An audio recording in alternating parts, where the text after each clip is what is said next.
right, here we go. Welcome into the show. You're watching Philadelphia Eagles Now by Chat Sports. Chase Senior here with you. Hope everybody out there is having a fantastic Sunday and you had a great Thanksgiving. Great last couple of days of football. You had the NFL slate on Thanksgiving, the Black Friday game with that wild ending between the Raiders and the Chiefs on that Friday, and then how about that game on Friday night in the college ranks between Georgia and Georgia Tech going 8 overtimes? And then yesterday, rivalry weekend continued. So much intensity in these games, and it was headlined by Ohio State and Michigan. Michigan, 3 touchdown underdogs going on the road to take down the Buckeyes. And, of course, that brawl after the game as Ohio State did not want Michigan to plant their flag at midfield. Here is my message to Ryan Day, Ohio State, and their fans. If you don't want Michigan to plant their flag at midfield, don't lose for the 4th straight year. Don't choke. And don't lose as 3 touchdown favorites at home. That is my message to the Ohio State Buckeyes. Anyway, we're talking some Eagles here on this Sunday. Week 13 is underway, and we have a lot to get to here on the show. A reminder to subscribe to the channel for daily and year-round videos and coverage of the Philadelphia Eagles. I will be live a little bit later today in a few hours for our Eagles-Ravens watch party, the best place to experience an Eagles game day outside of being at the actual game. But anytime I'm in front of this camera, on this microphone, I want to enlighten you, I want to inform you, I want to entertain you. And if you hit that sub button, you stay in the know with all things Eagles. And we're approaching 100,000 subscribers. Help us get there, lock us in, and hit that sub button. As for what we're getting into with the show here today, we have a DeVonta Smith injury update going into Eagles-Ravens. The Eagles lost their fullback and a very valuable special teams player to a season-ending knee injury during Friday's practice. Why I'm looking forward to Eagles-Ravens on this NFL Week 13 docket, and we have some Eagles roster moves to get to as well.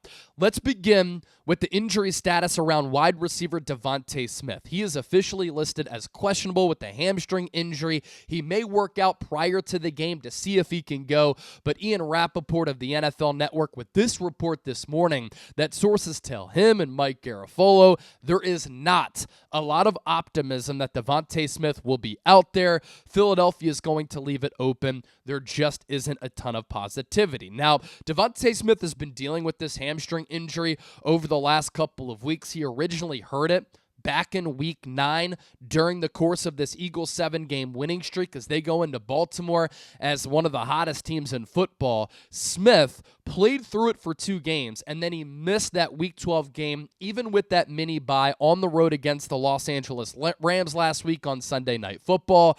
And it looked as though he was definitely going to be out for this game between the Eagles and Baltimore, a potential Super Bowl 59 preview, because he sat out of Wednesday's practice, but then he was unexpectedly upgraded to being a limited participant on Thursday and Friday, the Eagles' final 2 practices of the week, and the Eagles put out a video on their social media pages of DeVonta Smith running routes. So it seems as though he's getting closer to playing, but according to Ian Rappaport, he's not quite there.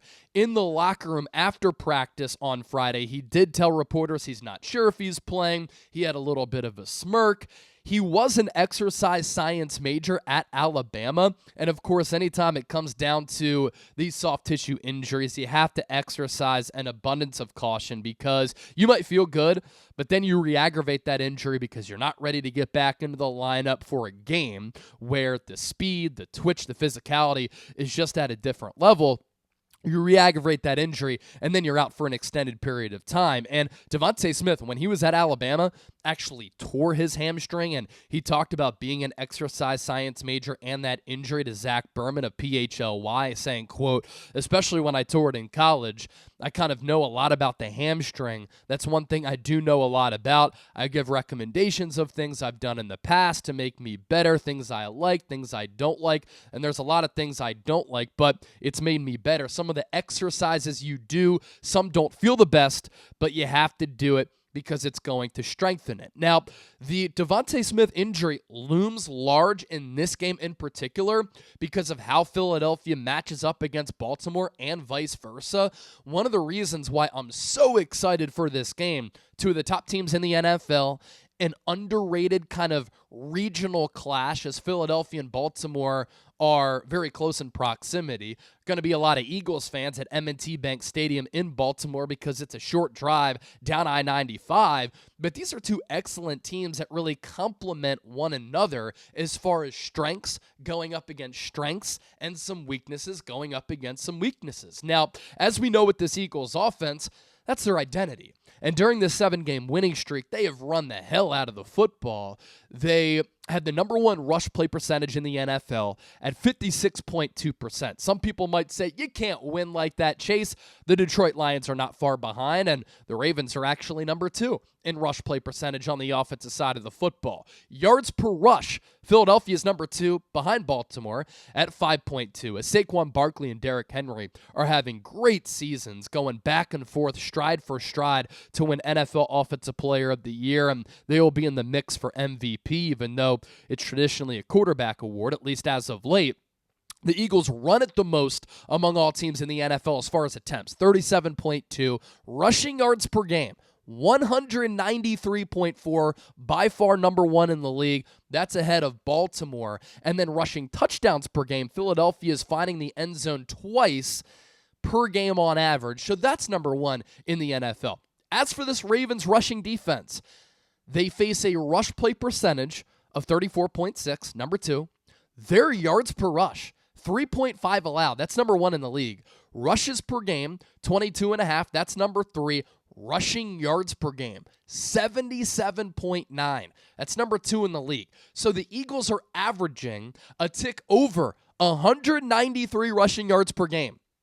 The Ravens are giving up 77.9. So what gives in this game? 2 physical units up front. Philadelphia's offensive line, they love to play bully ball, run you over, pull blocks, getting to that second level, blockers out in space, pancaking you. And as we know, the identity of this John Harbaugh team, it's always being physical on both sides of the ball, but especially defensively. The Ravens have a 3-4 front. And so what's going to give in this game? Are the Eagles going to be able to run it effectively? If they can, they might have to throw it, and they might have to win with their aerial attack. And that's why this DeVonta Smith injury is a huge key in this game. You can run your passing offense through A.J. Brown. You target him a lot. He's virtually unguardable with his speed, his physicality, tackle breaking, picking up yards after the catch, anything to his route tree, the kind of whip around move that he has where he catches it and then kind of twirls around to beat that DB on that misdirection. And he's just such a special player for how he can win over the middle, win toward the sideline, win vertically. And so you can run your passing offense through A.J. Brown. But if you have DeVonta Smith on the field as well, it makes you that much more multiple and dangerous through the air. And this Ravens secondary has really struggled, uncharacteristic for Baltimore, because usually they're so good on defense at all 3 levels. But how about the numbers for this Ravens pass defense? Opposing pass play percentage, 65.3. That's 31st in the NFL. So teams are throwing it 65% of the time against Baltimore because they know they can have success. Opposing completion percentage, 64.8, middle of the pack, 15th. Yards per pass, 7.6, that's 24th. Passes per game, teams are throwing it the most on a passes per game average against Baltimore because they smell blood and they sense they can have success. 39.2. That's 32nd. And so Philadelphia is running it at a rush play percentage of 56.2%, but teams are throwing it against Baltimore at a 65% time and 39 passes per game. And so that's going to be a fascinating matchup to watch in this ball game. Do the Eagles try to still be that number 1 rushing attack in the NFL, or do they try to win by throwing it? Will Baltimore stop their run, and will Philadelphia be forced to have to win on the arm of Jalen Hurts? That is something that I can't wait to watch transpire in this football game. But on top of DeVonta Smith dealing with an injury, Johnny Wilson is already out. he popped up on the injury report this week with the hamstring injury. So if both DeVonta Smith and Johnny Wilson can't play, I was thinking about this on Saturday, the Eagles have 4 healthy receivers on the roster. A.J. Brown, Jahan Dotson, Britton Covey, Anaya Smith. Paris Campbell on the practice squad, but he was out of temporary elevation. So what the Eagles did, they made a couple of roster moves. They signed him to the active roster. That'll give them a 5th wide receiver. And then on top of that, the Eagles elevated C.J. Uzomah. We saw him a lot early in that game against the Rams as a blocking tight end. And they elevated outside linebacker O'Shawn Mathis for this Ravens game as well. And he's going to take the place of Ben Van Sumeren, who the Eagles placed on IR. And this is unfortunate news here with Ben Van Sumeren. He suffered a season-ending knee injury during a drill at practice on Friday. Very good special teams player, rotational linebacker who you don't want in the rotation because he's not really a good off-ball pass coverage linebacker. Ahead of him, Zach Ball and Nakobe Dean, who are playing great, and then Jeremiah Trotter Jr. and Oren Burks. But where the Eagles could miss Ben Van Sumeren, especially in this game, against this really stout front for Baltimore, is as a fullback. And during this Eagles 7-game winning streak, it really started against the New York Giants, the second of 7 consecutive wins for Philadelphia when the Eagles had their most convincing win since the 2022 season. Kellen Moore debuted Ben Van Sumeren as a fullback. Crackback blocks up the middle to open up running lanes for Saquon Barkley and Kenneth Gainwell, blocks getting to that second level. He developed into a legitimate weapon and fullback for this Eagles offense. Now they don't have that lead blocker in some of those fullback sets when the Eagles want to go heavy and play smash mouth offensively. So I think the Eagles are really going to miss him on the offensive side of the football, and it's unfortunate for him that he suffered this injury and is out for the year, and I want to see how the Eagles adjust to that. Of course, they don't run fullback sets a lot with I formations and split I, but in short yardage situations on the goal line, they were putting number 57 out there. He was a really good athlete in high school, actually committed to Michigan as an offensive player, and then transferred to Michigan State and turned into a good linebacker who the Eagles signed as a UDFA and has developed into a good player who's made this Eagles roster the last 2 years in his first 2 years in the NFL as a UDFA. So wanted to hop on the microphone here, give you some Eagles information. Going live here in a few hours. Can't wait to see you then. And until then, go Birds.